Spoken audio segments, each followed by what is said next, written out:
وی اردو، امن کا پیغام انسانیت کے نام۔ اللہ اللہ اللہ اللہ كلما ناديت ياه قال يا عبدي أنا الله كلما ناديت ياه قال يا عبدي أنا الله كلما ناديت ياه قال يا عبدي أنا الله كلما ناديت ياه قال يا عبدي أنا الله كلما ناديت ياه قال يا عبدي أنا الله كلما ناديت ياه قال يا عبدي أنا الله كلما ناديت ياه. السلام علیکم ورحمۃ اللہ وبرکاتہ۔ الحمد للہ رب العالمین والصلاة والسلام علی سید الانبیاء والمرسلین نبینا محمد وعلی آلہ وصحبہ اجمعین ومن تبعہم بإحسان الی یوم الدین۔ ناظرین کرام، آج کا موضوع سخن ہے مسلمانوں کی ترقی کے لیے 10 نکاتی پروگرام۔ محترم ناظرین، آج کے حالات مسلمانوں پر کیا گزر رہے ہیں، مسلمانوں کے ساتھ کیا ہوتا ہے، 1200 سال کی ترقی اور عروج کے بعد موجودہ تاریخ میں مسلمانوں کے ساتھ جو کچھ ہو رہا ہے وہ سب جانتے ہیں، ہر آدمی محسوس کرتا ہے، لیکن اس سے نکلنے کا کیا طریقہ ہے؟ آئیے اللہ تعالی ہمیں اور آپ کو توفیق دے کہ اس موضوع کو صحیح طریقے سے سنجیدگی کے ساتھ سوچیں، سمجھیں اور اس پر عملی شکل دینے کی کوشش کریں۔ سب سے پہلے اللہ تعالیٰ فرماتا ہے ان اللہ لا یغیر ما بقوم حتی یغیروا ما بانفسہم، جس کا ترجمہ علامہ اقبال رحمۃ اللہ علیہ نے اس شعر سے کیا تھا، خدا نے آج تک اس قوم کی حالت نہیں بدلی، نہ ہو جس کو خیال آپ اپنی حالت کے بدلنے کا۔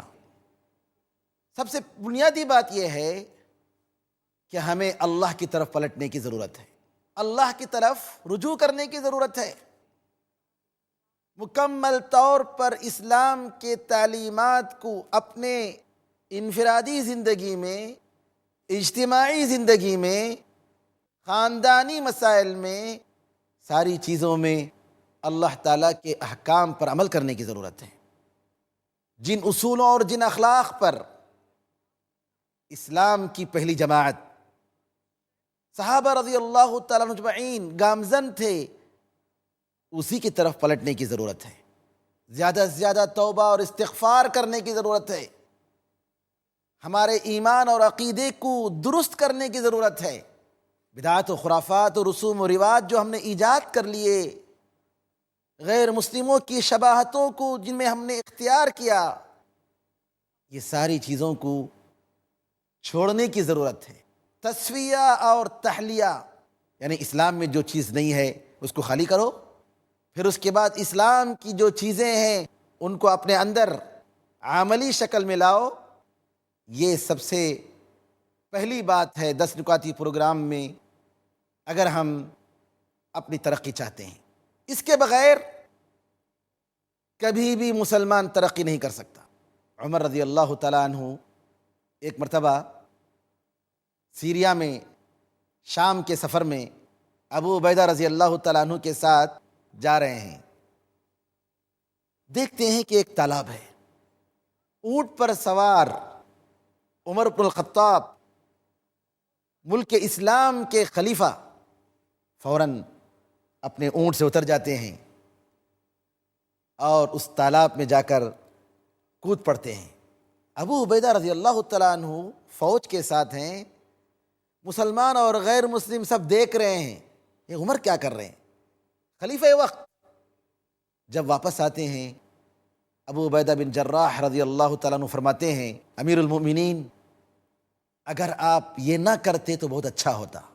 امیر المؤمنین رضی اللہ تعالیٰ عنہ کا جواب ذرا غور فرمائیں۔ کہتے ہیں نحن قوم اعزنا اللہ بالاسلام، نحن قوم اعزنا اللہ بالاسلام فإن طلبنا العزة بغیرہ اذلنا اللہ۔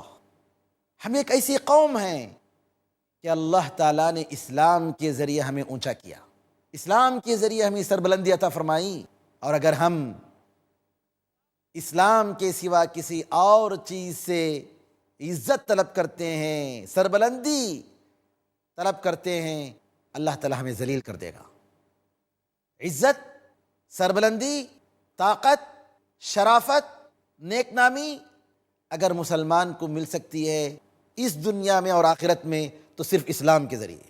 دوسری قومیں جھوٹ، رشوت، قتل و غارت گری، ظلم و زبردستی کے ذریعے آگے بڑھ سکتی ہیں، لیکن مسلمان آگے نہیں بڑھ سکتا۔ مسلمان کی ترقی کے لیے ضروری ہے اسلام کی بنیادی باتوں پر عمل کرے، عدل و انصاف، تواضع اور عاجزی اور انکساری، امت اور ساری دنیا کے لوگوں کے ساتھ خیر خواہی، وہ پیغام جو رحمت للعالمین صلی اللہ علیہ وسلم لے کر آئے تھے اس پر عمل کرے، تبھی مسلمان کامیاب ہو سکتا ہے، ورنہ ہرگز وہ کامیاب نہیں ہو سکتا۔ دوسری بات، مسلمانوں کی ترقی کے لیے 10 نکاتی پروگرام میں ایجوکیشن، ہاں تعلیم، یہ دین، یہ قوم کی ابتدا اقرا سے ہوئی ہے، پڑھو پڑھو، ریڈ۔ سب سے پہلی وحی جو اللہ کے رسول پر نازل ہوئی اسی سے، پڑھو۔ یہ قوم تعلیم کی قوم ہے، علم و عمل کی قوم ہے۔ آج ہم تعلیم میں پیچھے ہو چکے ہیں۔ ساچار کمیٹی کی رپورٹ جو پوری دنیا والوں کے سامنے آئی، کتنے مسلمان ہیں جو لکھنا نہیں جانتے، پڑھنا نہیں جانتے۔ آج کی اس انٹرنیٹ کے زمانے میں تعلیم کے بغیر ہماری قوم ہرگز ترقی نہیں کر سکتی۔ مسلمان کا سارا گھرانہ پڑھا لکھا ہو، چھوٹا بڑا، مرد عورت، سب تعلیم کے لیے بھوکے رہ کر بھی پیسے خرچ کرنے کی ضرورت ہے، ساری طاقت کو تعلیم میں صرف کرنے کی ضرورت ہے۔ تعلیم کا مطلب صرف دنیاوی نہیں، دینی ہو یا دنیاوی ہو، ساری چیزیں تعلیم میں، ایجوکیشن میں مسلمانوں کو اثر نو غور کرنے کی، نظر ثانی کرنے کی ضرورت ہے۔ جاہلوں کو پڑھایا جائے۔ میں شکریہ ادا کرتا ہوں ڈاکٹر ذاکر نائک حفظہ اللہ کا، جنہوں نے ملت کے لیے، گرچہ کہ مہاراشٹرا کی مسلمانوں کے لیے انہوں نے یہ سلسلہ شروع کیا ہے اسکالرشپ کا، اور وہ بھی مکمل طور پر اعلیٰ تعلیم کے حصول کے لیے اگر مسلمان نوجوان کسی اس شرط پر اترتا ہے، کنڈیشن پر اترتا ہے، مکمل طور پر اس کو اسکالرشپ 100% دی جائے گی۔ اللہ تعالیٰ جزائے خیر دے اس نیک اقدام پر۔ میں اصحاب خیر حضرات سے گزارش کروں گا کہ اس پروگرام میں پوری تائید کریں اور قوم میں تعلیم کو عام کریں۔ نمبر 3، 10 نکاتی پروگرام میں تیسری اہم بات یہ ہے عورتوں کی تعلیم کا اہتمام کیا جائے۔ مسلمانوں میں ایک تصور ہے، میری بیٹی باہر نکلے گی، غلط نظریں پڑیں گی، پردے کا مسئلہ ہے، حجاب کا مسئلہ ہے، چلو میں اس کو بٹھا دیتا ہوں، گھر میں بیٹھی رہے گی، پڑھ کر کیا کرے گی، جا کے اس کو پکانا ہی تو ہے، اور کیا کرنا ہے، چولہے کے سامنے رہنا ہے، کیا ضرورت ہے اس کو BA کرنے کی، MA کرنے کی، PhD کرنے کی۔ محترم ناظرین، یہ بہت بڑی غلط فہمی ہے جو عام مسلمانوں میں پائی جاتی ہے۔ اگر عورت جو کہ اس دنیا میں سب سے اہم اور قیمتی پروڈکٹ انسان کی تربیت کرتی ہے، اس کے پیٹ میں انسان کی نشو و نما ہوتی ہے، ماں جو کہ انسانی پروڈکٹ کو بڑھاتی ہے، اس کی نشو و نما کرتی ہے۔ پوری دنیا میں، آسمان و زمین میں اللہ تعالیٰ نے بتایا کہ آسمان و زمین کو ہم نے تمہارے لیے پیدا کیا، چاند و سورج کو تمہارے لیے پیدا کیا، چاند و سورج کو تمہارے لیے بنایا، سمندر، ہوا، ساری چیزیں تمہارے لیے ہیں۔ کون؟ انسان۔ انسان سے بڑھ کر پروڈکٹ آج کچھ نہیں ہے، لیکن افسوس آج انسان کی قدر نہیں ہے۔ دوسری مادیات کی تو قدر ہے، انسان کو قتل کرنے کے پیچھے ایک انسان لگا ہوا ہے۔ تو عورت اگر پڑھی لکھی ہوگی، اعلیٰ تعلیم یافتہ ہوگی، اپنے بچے کی تعلیم کی فکر کرے گی۔ لوگ کہتے ہیں میں اپنے بچے کو اچھی سے اچھی تعلیم دینا چاہتا ہوں، لیکن جاہل عورت کو گھر میں لاتے ہیں۔ ارے بھی کہاں سے وہ پڑھائے گی؟ پڑھائی کے دوران جو مشکلات آتے ہیں کہاں سے وہ صبر کر پائے گی؟ نتیجہ کیا ہے؟ بچے جاہل، خاندان جاہل۔ ایک عورت کو پڑھانا، ایک خاندان کو پڑھانا ہے۔ عورتوں کو تعلیم دینے کی ضرورت ہے۔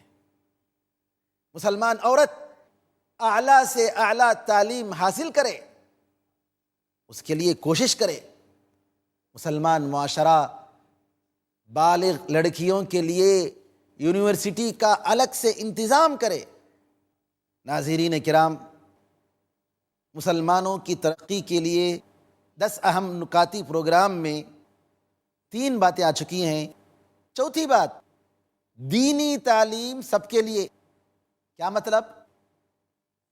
ہم یہ نہیں کہتے ہیں کہ سارے کے سارے مسلمان مولوی بن جائیں، ہرگز یہ نہیں ہو سکتا۔ قرآن میں خود اللہ نے بتا دیا کہ یہ نہیں ہو سکتا کہ سارے کے سارے مسلمان دین علم کے لیے نکل جائیں۔ کچھ لوگوں کو دین علم کے لیے خاص کرنا چاہیے۔ علماء ہوں، مفتی ہوں، فقہا ہوں، محدث ہوں، مفسر ہوں، ہر مسلمان کو لا الہ الا اللہ محمد الرسول اللہ کا مطلب تو معلوم ہونا چاہیے۔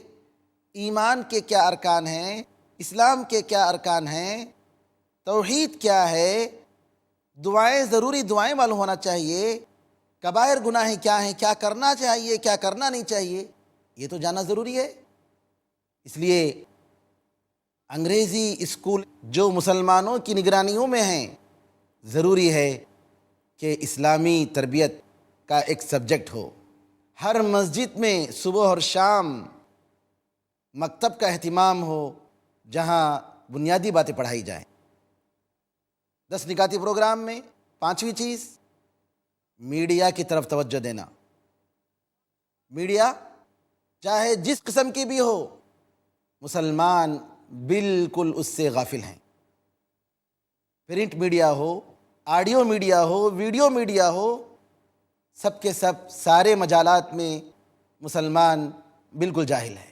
آج ضرورت ہے اس بات کی کہ مسلمان نوجوان سارے میڈیا کی قسموں میں شریک ہوں۔ مسلمانوں پر جو اعتراضات پیپر میں اٹھائے جاتے ہیں، میگزینوں میں اٹھائے جاتے ہیں، ٹی وی چینلوں میں اٹھائے جاتے ہیں، مسلمان اس کا جواب دیں۔ ہر مسلمان کا یہ فرض بنتا ہے کہ جتنا معلوم ہو اتنا کام کرے۔ ہم اگر خاموش رہیں گے تو آسمان سے آپ کی دفاع کے لیے فرشتے تو نہیں آئیں گے۔ تو میڈیا کی طرف توجہ دینے کی ضرورت ہے۔ ورکشاپ رکھا جائے، ہمارے نوجوان اس لائن میں جائیں اور باقاعدہ تعلیم حاصل کریں۔ 10 نکاتی پروگرام میں 6ٹھی چیز، سیاسی بیداری۔ سیاست ایک طاقت ہے جس کو نظر انداز نہیں کیا جا سکتا۔ خاص طور پر سیکولر ممالک میں ضروری ہے کہ مسلمان اخلاص اور الہیت کے ساتھ ملت اور قوم کے لیے، اپنے مطلب اور مقصد کے لیے نہیں۔ اس میدان میں علماء اکرام کو اترنے کی ضرورت ہے۔ آزادی ہند کے لیے علماء نے اپنی جانیں قربان کی، اپنے جانوں کی قربانی دی۔ مولانا ابوالکلام آزاد رحمۃ اللہ علیہ، مولانا داؤد غزنوی رحمۃ اللہ علیہ، بڑے بڑے علماء کرام مخلص، قوم کے لیے مرنے والے مٹنے والے، ایسے لوگوں نے قوم کے لیے سیاست میں حصہ لیا، تب قوم کو انہوں نے نجات دلایا۔ لیکن اگر مصلحت پرست، مادہ پرست لوگ اگر اس میں اتریں گے تو قوم کو اس سے کوئی فائدہ نہیں ہوگا۔ مسلمانوں کی ترقی کے لیے اس اہم نقطے میں مسلمانوں کو ضروری ہے کہ غیر مسلم امن پسند بھائیوں کے ساتھ، غیر مسلم برادروں کے ساتھ اپنا معاہدہ کریں، اتفاق و اتحاد ہو، دوستی ہو، تعلق ہو۔ کس لیے؟ اس سرزمین پر عدل و انصاف کو قائم کرنے کے لیے، اس ملک کے رہنے والوں کو امن و سکون دینے کے لیے، تاکہ ہر کوئی عزت اور احترام کی زندگی گزار سکے۔ مسلمانوں کی ترقی کے لیے 10 نکاتی پروگرام میں 7ویں بات یہ ہے کہ مسلمانوں کو ضروری ہے اقتصاد کو مضبوط کریں، اپنے اکنامی کو مضبوط کریں۔ مسلمانوں کی اقتصادی حالت ناگفتبہ ہے۔ کئی اسباب کی بنا پر اس میدان میں مسلمانوں کو جان بوجھ کر پیچھے رکھا گیا ہے، کمزور کیا جاتا ہے۔ ضرورت ہے اس بات کی کہ مسلمان ایک دوسرے کو اقتصادی طور پر مضبوط کر کے غریب طبقے کو اوپر لائیں، زکوٰۃ صحیح طریقے سے تقسیم ہو، اور اس طریقے سے معاشی حالت کو سدھارنے کی فکر کریں۔ مسلمانوں کی ترقی کے لیے 10 نکاتی پروگرام میں اجتماعیت کا احساس، یہ 8ویں چیز ہے کہ مسلمان قوم کی فکر کریں، لوگوں کی فکر کریں، ہندوستان میں رہنے والے سارے لوگوں کی فکر کریں، سارے دنیا کے امن و امان کی فکر کریں۔ مسلمان اپنے لیے نہیں آیا ہے۔ قرآن میں اللہ تعالیٰ نے مسلمان سے کہا کنتم خیر امۃ اخرجت للناس، تم سب سے بہترین قوم ہو جو سارے لوگوں کے لیے نکالے گئے ہو۔ مسلمان اپنے لیے پیدا نہیں ہوا، بلکہ مسلمان ساری انسانیت کے لیے پیدا ہوا۔ یہ دین ساری انسانیت کا دین ہے، یہ رسول ساری انسانیت کا رسول ہے، اور اللہ ساری انسانیت کا خالق ہے۔ اور اللہ تعالیٰ کی یہ کتاب ساری انسانیت کی ہدایت کے لیے اللہ نے اتاری، یہ صرف مسلمانوں کی کتاب نہیں ہے۔ یہ غلط فہمی ہے لوگوں کی، سمجھتے ہیں کہ قرآن مسلمانوں کی کتاب ہے، ہرگز نہیں۔ قرآن کریم میں اللہ تعالیٰ جا بجا کہتا ہے یا ایھا الناس، یا ایھا الناس، اے لوگو، اے لوگو۔ یہ ہمارا فرض ہے، ہماری قوم میں اجتماعیت کا شعور لائے، احساس پیدا کریں۔ افسوس آج مسلمان سوچتا ہے تو اپنے گھر کی، اپنی ذات کی، قوم کا شعور ہماری قوم سے ختم ہو چکا ہے۔ اجتماعیت کا شعور نہیں، جس کے نتیجے میں آج فرقہ بندیاں، مختلف جماعتیں، جبکہ آج کا زمانہ تنظیموں کے اتحاد کا زمانہ ہے۔ بڑی بڑی تجارتی کمپنیاں ایک دوسرے سے ملتی ہیں، بڑے بڑے آرگنائزیشن ایک دوسرے سے ملتے ہیں بڑے مقصد کو لانے کے لیے، پانے کے لیے، لیکن مسلمانوں کی دینی جماعتیں تیار نہیں ہیں ایک دوسرے سے ملنے کے لیے، مشترکہ مقصد کو پورا کرنے کے لیے۔ افسوس کے ساتھ میں کہتا ہوں کہ آج ہماری دین کی جماعتیں تیار نہیں ہیں۔ ضرورت ہے اس بات کی مل کر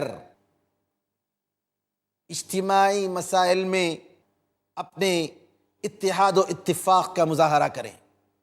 اس ملک اور اس قوم کی سلامتی کے لیے مشترکہ مسائل میں ایک ہو جائیں، تب انشاءاللہ فائدہ ہوگا، ورنہ اس طریقے سے اختلافات اور فرقہ بندی سے کچھ ہونے والا نہیں، کوئی فائدہ ہونے والا نہیں، اور نقصان کے سوا کبھی مسلمانوں کو ترقی نہیں مل سکتی۔ ہم یہ نہیں کہتے ہیں کہ سارے لوگ کسی ایک جماعت میں چلے جائیں، یہ تو ناممکن سی بات ہے۔ قرآن میں اللہ نے کہہ دیا وَلَا يَزَالُونَ مُخْتَلِفِينَ إِلَّا مَن رَحِمَ رَبُّكَ وَلِذَلِكَ خَلَقَهُمْ، اختلاف کرتے رہیں گے سوائے ان کے جن پر تیرے رب کی رحمت ہو، اور اسی لیے ان کو پیدا کیا۔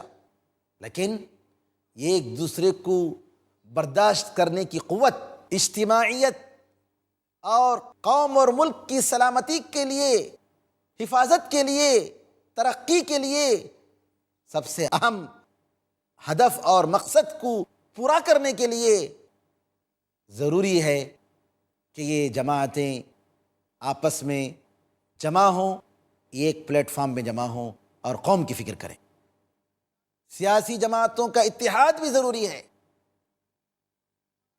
یہ بھی افسوس کی بات ہے، ہر کوئی اپنی اپنی جماعت بناتا ہے، اسلام اور مسلمان کے نام پر کوئی فائدہ نہیں ہوتا، کچھ نتیجہ نہیں نکلتا سوائے اس کے کہ مسلمانوں کے ووٹ ادھر سے ادھر بڑھ جائے۔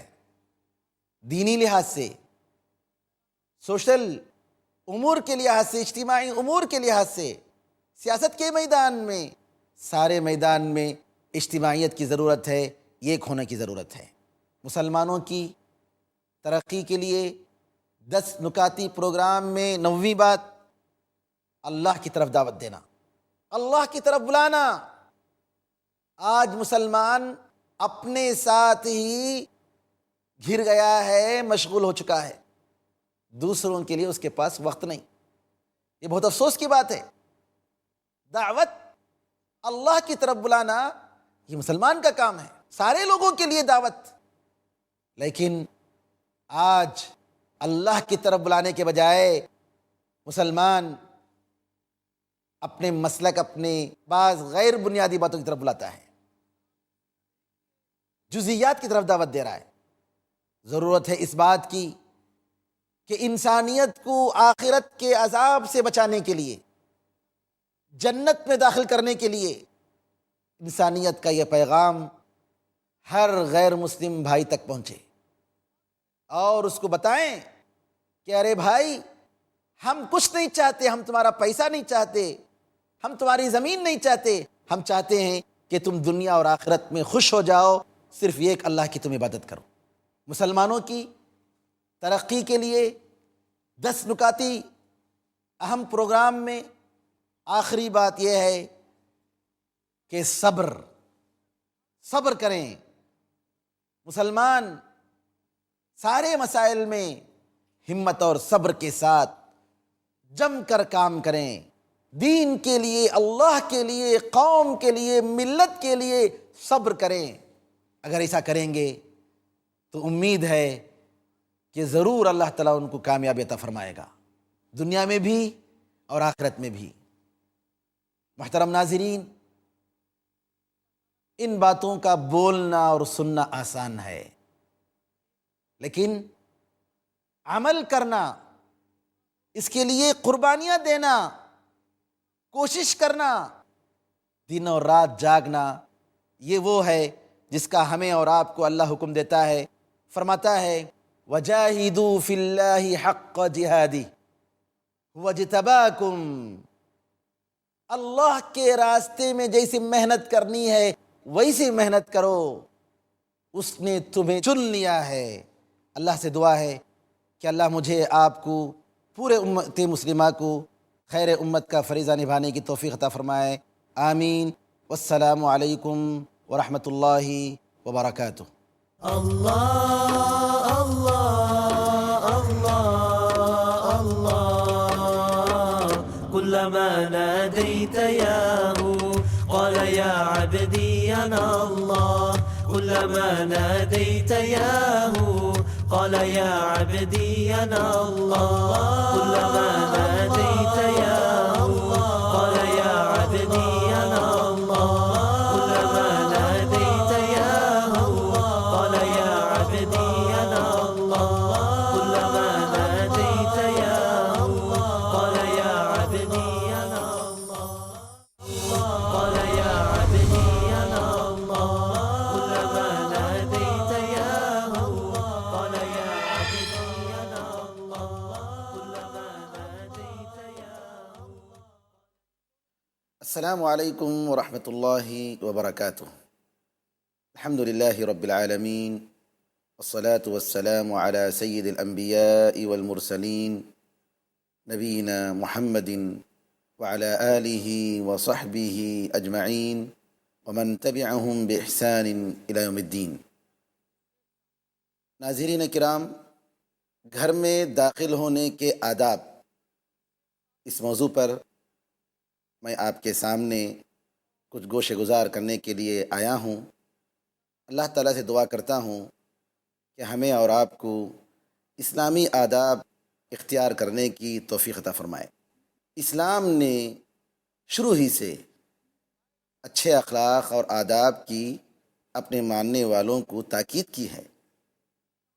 نبی کریم صلی اللہ علیہ وسلم فرماتے ہیں، انما بعثت لاتمم مکارم الاخلاق، اچھے اخلاق کی تکمیل کے لیے مجھے بھیجا گیا ہے۔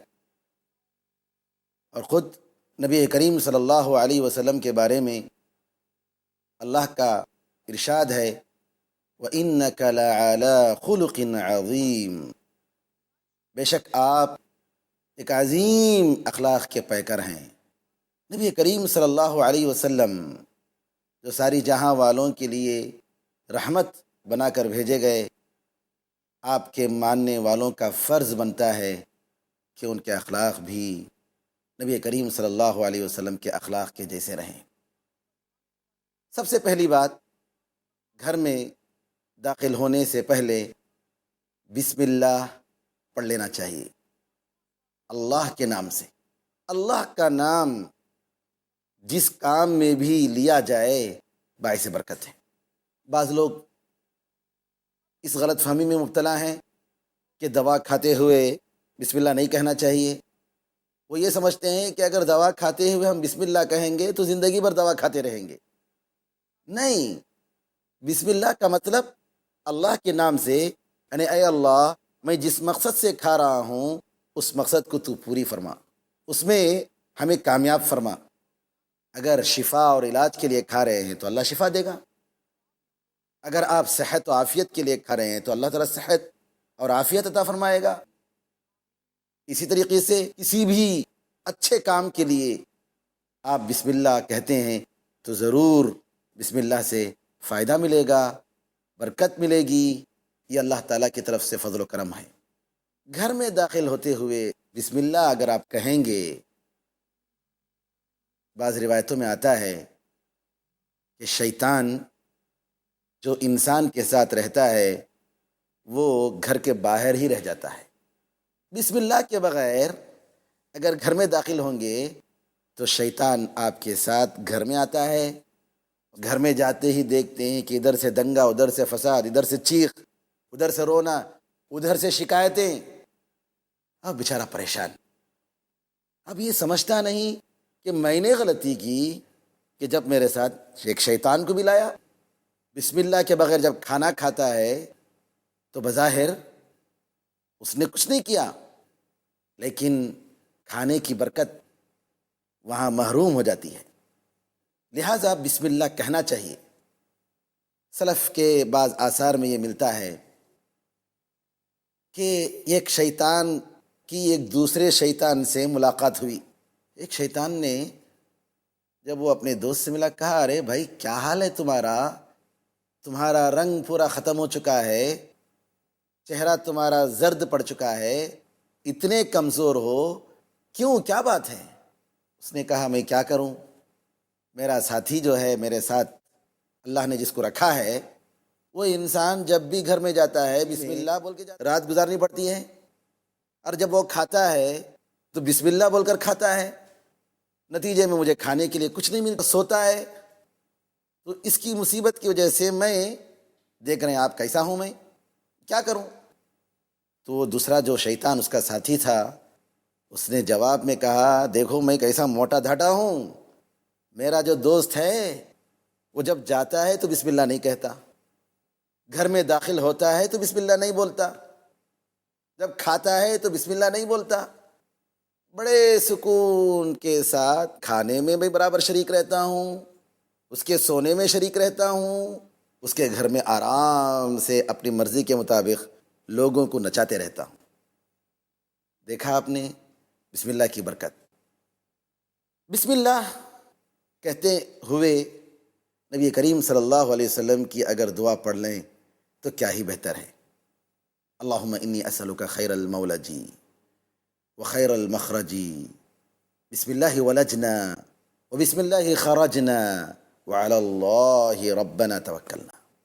اے اللہ، میں گھر میں بہترین داخل ہونے کو مانگتا ہوں، میرا داخل ہونا مبارک ہو. گھر سے نکلتے ہوئے بھی میرا گھر سے نکلنا بہترین ہو. اے اللہ، میں تیرے نام سے داخل ہوتا ہوں اور تیرے نام سے باہر نکلتا ہوں. اور اے اللہ، میں تجھ پر جو ہمارا پروردگار ہے بھروسہ کرتا ہوں.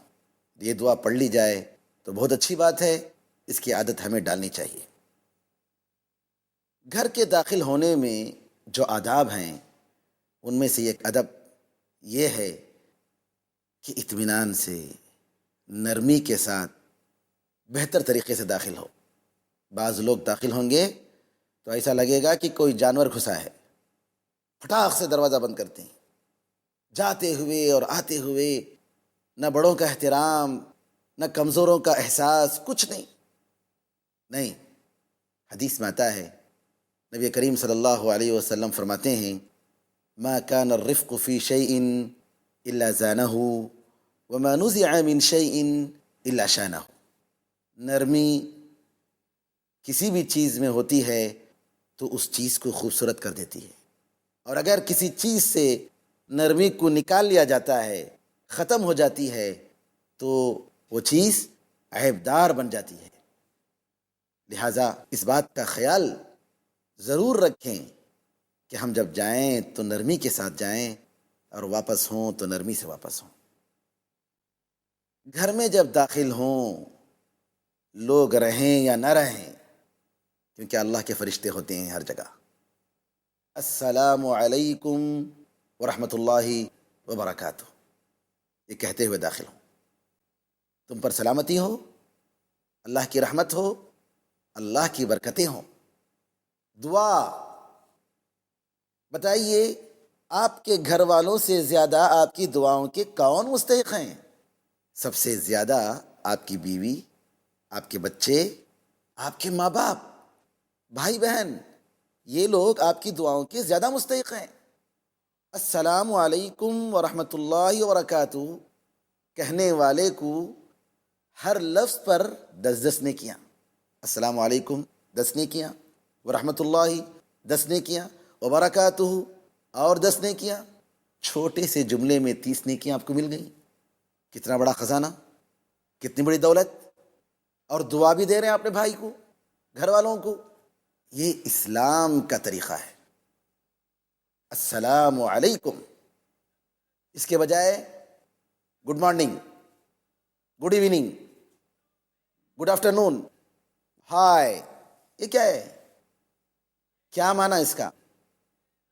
مغربی تہذیب جو کہ آسمانی تہذیب نہیں ہے، انسان کی بنائی ہوئی تہذیب جو کہ بالکل کئی غلطیوں اور غلط فہمیوں سے بھری ہوئی ہے، آسمانی تہذیب کا کسی بھی طریقے سے مقابلہ نہیں کر سکتی. کسی کے گھر میں وفات ہو گیا، اب معلوم بھی نہیں آپ کو کہ وفات ہوا یا نہیں ہوا، فون کرتے ہیں گڈ مارننگ. ارے وہ کہتا ہے کیا مصیبت ہے، گڈ مارننگ کہاں، گڈ مارننگ ہمارے گھر میں تو موت ہوئی ہے، یہ کیا گڈ مارننگ کہہ رہا ہے مجھے. لیکن اگر السلام علیکم اگر آپ کہیں گے، چاہے اس کے گھر میں خوشی ہو، اس کے گھر میں غم ہو، برکتیں ہی برکتیں، رحمتیں ہی رحمتیں، سلام ہی سلام، پیس ہی پیس. یہ پیس کا پیغام جو اللہ نے سارے مسلمانوں کو سکھایا، جو سلام اور گریٹنگ کے سارے کلمات میں سب سے بہتر کلمہ ہے، انٹرنیشنل کلمہ.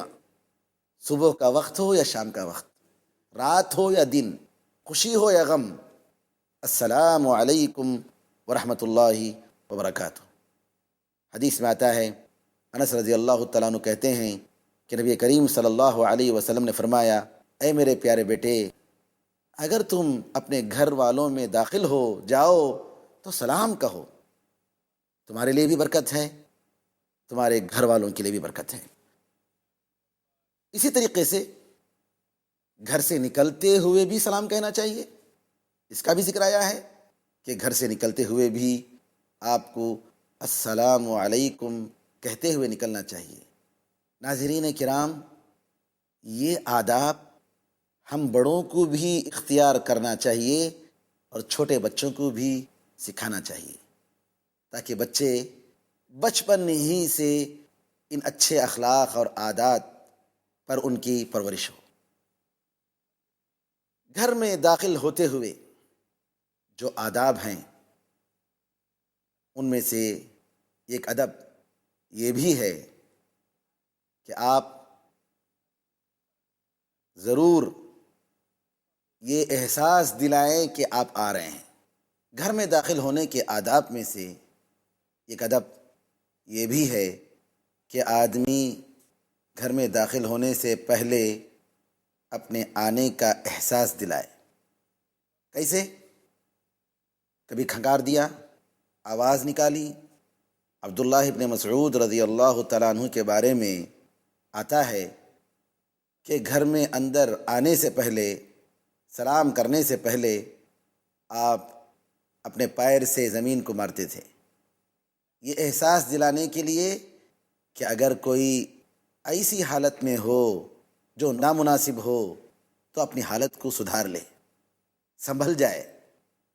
اس لیے عبداللہ ابن مسعود رضی اللہ عنہ گھر میں داخل ہونے سے قبل ضرور آواز دے کر گھر میں جاتے تھے۔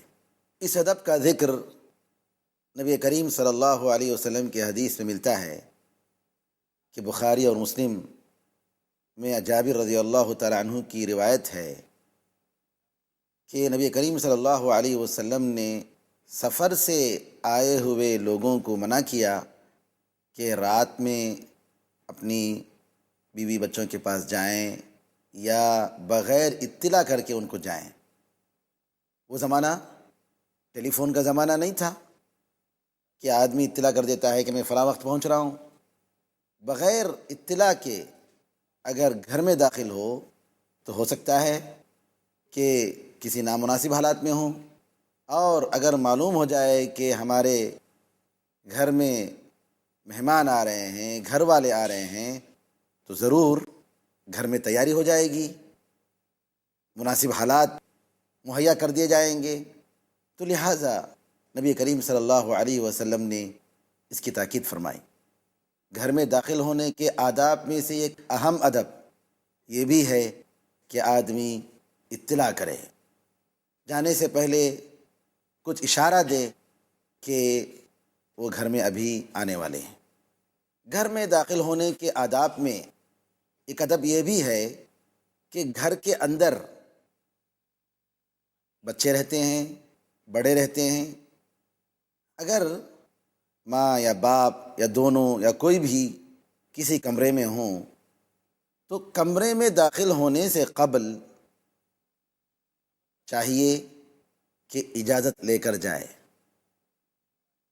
کھٹکھٹا کر یا یہ پوچھ کر کہ کیا میں اندر آ سکتا ہوں، اجازت لے کر کمرے میں داخل ہو۔ حتیٰ کہ عبداللہ ابن عمر رضی اللہ عنہما سے یہ روایت ہے، اگر آپ کا لڑکا بالغ ہو جاتا، یعنی 14 یا 15 سال کی عمر کو پہنچ جاتا، تو اس کو الگ کمرے میں رکھ دیتے، اس کا بستر الگ کمرے میں ہوتا، اور آپ کہتے کہ اگر تمہیں آنا ہو ہمارے کمرے میں تو اجازت لے کر آنا پڑے گا، اجازت کے بغیر آپ آ نہیں سکتے۔ تو یہ ادب آج کل ہمارے گھروں سے ختم ہو چکا ہے۔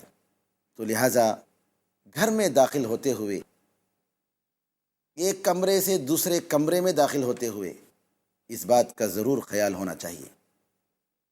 نبی کریم صلی اللہ علیہ وسلم سے پوچھا گیا کہ گھر میں اگر میری امی ہیں تو کیا میں اجازت لے کر ان کے کمرے میں جاؤں؟ تو آپ نے فرمایا ہاں، اگر تم یہ چاہتے ہو کہ اچھی حالت میں ان کو دیکھو اور نامناسب حالت میں نہ دیکھو تو تمہیں چاہیے کہ اجازت لے کر تم اندر داخل ہو۔ گھر میں داخل ہونے کے آداب میں سے ایک ادب یہ بھی ہے کہ جانے سے قبل، گھر میں داخل ہونے سے پہلے دروازہ کھٹکھٹائیں، دروازہ کھٹکھٹائیں۔ آج کل بیل کا سسٹم ہے تو بیل مار کے ضرور جانا چاہیے، لیکن ایسا بیل نہیں مارنا چاہیے کہ جس کی وجہ سے گھر والے پریشان ہو جائیں، اور اگر اجازت لینے کے بعد گھر سے جواب نہ ملے تو واپس چلے جانا چاہیے۔ 3 مرتبہ اجازت لینے کی شریعت میں گنجائش ہے۔ مثال کے طور پر بیل مار رہے ہیں آپ، انتظار کیا کہ گھر والے جواب دیں، جواب نہیں آیا، انتظار کرنے کے بعد پھر آپ نے دوبارہ بیل بجایا، پھر بھی جواب نہیں آیا، تیسری مرتبہ پھر آپ نے بیل لگایا، اور اگر اجازت ملتی ہے تو اندر جانا چاہیے، ورنہ واپس ہو جانا چاہیے۔ یہی اسلام کا حکم ہے۔ اسی طریقے سے گھر میں داخل ہونے کے آداب میں سے ایک ادب یہ بھی ہے کہ آپ بیل مارنے کے بعد، اجازت طلب کرنے کے بعد دروازے کے کنارے دائیں طرف یا بائیں طرف کھڑے ہو جائیں۔ ایسا نہ ہو کہ گھر جیسا ہی گھر کا دروازہ کھلے آپ سامنے کھڑے ہیں بھوت کی طرح، اور گھر والا پریشان ہو جائے۔ کبھی عورتیں ہوتی ہیں، معلوم نہیں کون ہے، تو لہٰذا اجازت لینے کے بعد، بیل بجانے کے بعد دروازے کے دائیں طرف یا دروازے کے بائیں طرف بالکل سیدھے دروازے کے پاس کھڑے ہو جانا صحیح نہیں ہے۔ نبی کریم صلی اللہ علیہ وسلم سے سنن ابی داؤد میں یہ روایت ہے کہ اگر آپ کسی گھر میں آتے تو اجازت لینے کے بعد گھر کے دروازے کے دائیں طرف یا دروازے کے بائیں طرف کھڑے ہو جاتے، سیدھے آپ بالکل کبھی بھی نہیں ٹھہرتے۔ گھر میں داخل ہونے کے آداب میں ایک ادب یہ بھی ہے کہ اگر آدمی سے پوچھا جائے کون ہے، کون صاحب ہیں، تو اپنا نام بتائیں۔ عام طور پر لوگ جواب کیا دیتے ہیں؟ جی میں ہوں۔ کون؟ میں ہوں۔ گھر والے کو کیا معلوم ہے کہ کون ہے؟ میں، یہ کوئی جواب ہے؟ دروازے کے پیچھے، پردے کے پیچھے جو ہے، ان کو کیا پتا ہے کہ کون صاحب ہیں؟ میں کوئی جواب نہیں ہے، یہ نام دینا چاہیے۔ ایک موقع پر نبی کریم صلی اللہ علیہ وسلم کے ساتھ بھی ایسے ہی ہوا۔ ایک صاحب آئے، نبی کریم صلی اللہ علیہ وسلم سے گھر میں آنے کی اجازت مانگی، تو نبی کریم صلی اللہ علیہ وسلم نے پوچھا کون ہے؟ جواب میں کہا کہ میں ہوں۔ نبی کریم صلی اللہ علیہ وسلم نے فرمایا میں ہوں، میں ہوں، یہ کیا میں کیا چیز ہے؟ تو کہنے کا مطلب یہ ہوا کہ کبھی بھی ایسے مبہم الفاظ کا استعمال نہیں ہونا چاہیے کہ جس کی وجہ سے آنے والے کے بارے میں اور بھی پریشانی بڑھ جائے۔ گھر میں داخل ہونے کے آداب میں ایک ادب یہ بھی ہے کہ اگر